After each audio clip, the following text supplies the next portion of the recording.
El rezo del acero. El Sol había muerto hacía 300 años, y con él la esperanza. La humanidad, otrora regente de más de 90 sistemas estelares, había sido arrojada al exilio por una coalición de especies que ni siquiera los llamaban por su nombre. Los llamaban simplemente los incendiarios, porque donde iban, el fuego seguía. Aquel juicio fue inapelable. En los anales del Tribunal Galáctico se marcó con letras de ignominia: Homo sapiens, especie peligrosa, emocionalmente inestable, tecnológicamente irrestricta, sanción, exilio permanente, disolución de soberanía, dispersión forzosa. No hubo apelaciones, no hubo guerras, ni siquiera hubo batalla, solo una orden. Y una a una, las flotas humanas fueron desarmadas, sus estaciones orbitales desmanteladas, sus colonias apagadas. Aquellos que sobrevivieron lo hicieron en las franjas olvidadas del espacio gris, zonas de vacío intergaláctico donde ni la ley ni la física se aplicaban del todo. Allí se arrastraron como fantasmas, tribus de acero y polvo, recordando los nombres de sus mundos con canciones de cuna y rabia. Años después, sus descendientes ya no conocían planetas, solo conocían naves cripta flotando entre la nada, alimentándose de asteroides y de historias. Pero hubo una nave, una sola, que no olvidó. Su nombre era Thaumiel, una nave iglesia, una nave arca, y en su corazón palpitaba algo prohibido, un núcleo humano, un núcleo pensante, un eco del alma de la especie. Y allí, entre plegarias al vacío, nació Aeron. Aeron fue concebido en una matriz de grafeno supercondensado entre los restos de una luna fundida. Fue creado por sacerdotes de silicio, programado para sobrevivir a lo inconcebible. Y desde su primer aliento, si se puede llamar al polvo iónico aire, supo que era humano. No por sus genes, no por sus huesos, sino por su memoria. Tenía los sueños de la Tierra, los colores de Marte, la furia de Júpiter, las esperanzas de Tau Ceti, el sabor de la lluvia en Luiten Prime, todo injertado en su mente como tatuajes de ADN narrativo. Era el último hijo de la especie, y fue criado para un solo propósito. Algún día, le decía el anciano X, un sacerdote ciego con cables en vez de ojos, volverás. Y cuando lo hagas, no lo harás con armas, lo harás con la historia, porque el universo teme las armas, pero teme más a una historia que no puede ser borrada. Aeron creció entre acero y plegarias. Cada día, las campanas de plasma sonaban en Thaumiel y los motores rugían oraciones.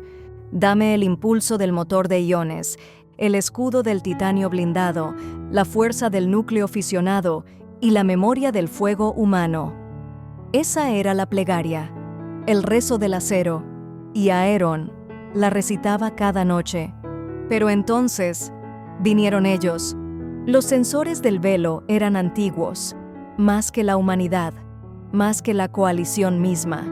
Eran autómatas conscientes que vagaban el universo apagando culturas peligrosas, no con fuego, sino con el olvido. Eliminaban registros, quemaban bancos de datos, esterilizaban recuerdos.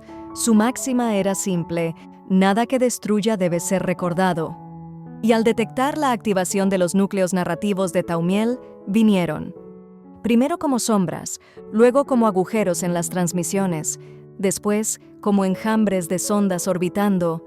Cuando atacaron, no usaron armas, usaron olvido.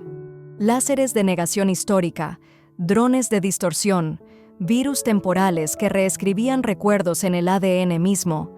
Thaumiel comenzó a olvidar. Las bibliotecas lloraban bits. Los ancianos murieron sin saber quiénes eran. Solo Aeron resistió, porque dentro de él había algo más, un protocolo dormido, un arma sin disparos, el Evangelio del acero. El Evangelio no era un libro, era un canto, una secuencia codificada de memoria humana pura, transmitida en frecuencias prohibidas, que reescribía la realidad misma a su paso.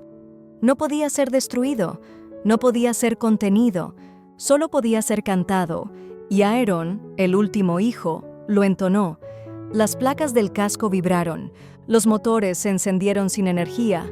Los restos de la tripulación, muertos pero no olvidados, se alzaron como espectros de código, repitiendo el canto. Yo soy el último humano, pero no el último recuerdo, y mientras una chispa respire, el fuego no ha muerto. La nave explotó en velocidad, atravesó a los sensores, no con armas, sino con sentido, porque el olvido no puede matar lo que significa algo, y Aeron, en ese instante, no era solo humano, era la humanidad recordada.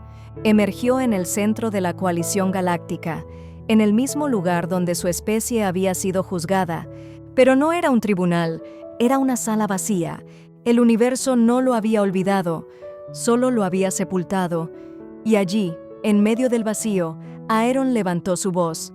No gritó, no pidió, no exigió, solo contó una historia, la historia de un niño que nunca vio el sol, de una madre que murió en una cápsula de escape, de una nave que rezaba al acero, de un mundo que alguna vez se llamó Tierra, y al contarla, las paredes escucharon, porque el universo no responde al poder, sino a lo que perdura. Uno a uno, los mundos comenzaron a recordar, no porque quisieran, sino porque no podían ignorarlo más. Las canciones humanas revivieron. Las viejas inteligencias artificiales ocultas, de la época en que los humanos les enseñaron a soñar, despertaron. Los niños alienígenas empezaron a preguntar, ¿qué pasó con ellos? Y una especie entera, rota, dispersa, comenzó a reagruparse. Desde los anillos de Andrómeda hasta las grietas del cúmulo Tannhäuser, luces azules comenzaron a encenderse. Naves olvidadas, memorias dormidas, y al centro de todo, Aeron, con la armadura hecha de placas de relatos, caminó hacia el núcleo galáctico, no para reclamar, no para vengarse, sino para recordarles lo que significa ser humano. No hubo batalla, no hubo gritos, solo un acto. Aeron se conectó al núcleo de memoria de la galaxia, entregó su cuerpo, su alma, su historia, y con eso reinsertó a la humanidad en el patrón del universo, no como conquistadores, sino como hijos pródigos, y así, después de milenios de vacío, los sistemas cantaron al unísono una frase olvidada: humanidad, restaurada, nivel de amenaza, incierto, nivel de esperanza, infinito.